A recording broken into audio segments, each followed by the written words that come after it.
अध्यात्म विज्ञान कोई धर्म या संप्रदाय नहीं है, ये स्पिरिचुअल साइंस है जो कुदरत के कानून पर आधारित है। ये विज्ञान पूरे ब्रह्मांड के सभी रहस्यों को उजागर करता है और जीवन के सभी पहलुओं को समझने के लिए एक नई दृष्टि देता है।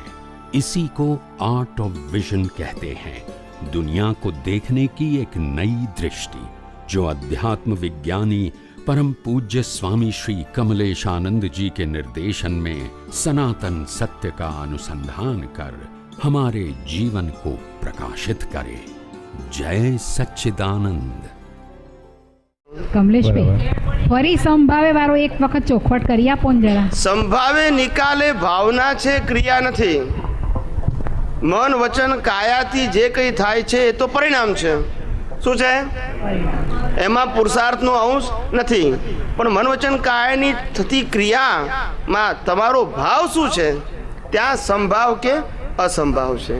એ સંભાવ કે અસંભાવ ક્રિયા રૂપે નથી, એ ભાવ રૂપે છે, આશય રૂપે છે, દ્રષ્ટિ રૂપે છે। સમજાય છે? એને ક્રિયા સાથે સાંકળવાનું। મારામારી કરનારાય મોક્ષે જાય ને કીડીઓ બચાવનારા અહીંયા ફરે। ભાવ ઉપર છે, ક્રિયા ઉપર નથી। ના સમજાયું ને? જ્ઞાન સમજો તો ખ્યાલ આવે કે આપણે અહીંયા આગળ કીડીઓ બચાવીને ફર્યા કરીએ છીએ અને પેલા લોકો યુદ્ધો કરીને મોક્ષે જતા રહ્યા। તો ભગવાન આવું કેમ? આ તો અન્યાય કહેવાય। ત્યારે ભગવાન કે છે આ જ ન્યાય છે, તારી પાસે દ્રષ્ટિ નથી। શું કીધું? અમારા ઘેર ક્યારે અન્યાય હોતો દેર છે પણ અંધેર નથી, માટે અન્યાય નથી કરતા અમે, એ ન્યાય જ છે।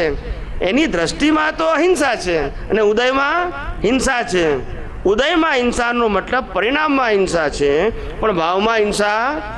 એટલે પછી ક્રિયાની પરિણામની હિંસાનું પરિણામ આવે નહીં, પણ પરિણામની હિંસા જો ભાવમાં કન્વર્ટ થાય તો એનું પરિણામ આવે।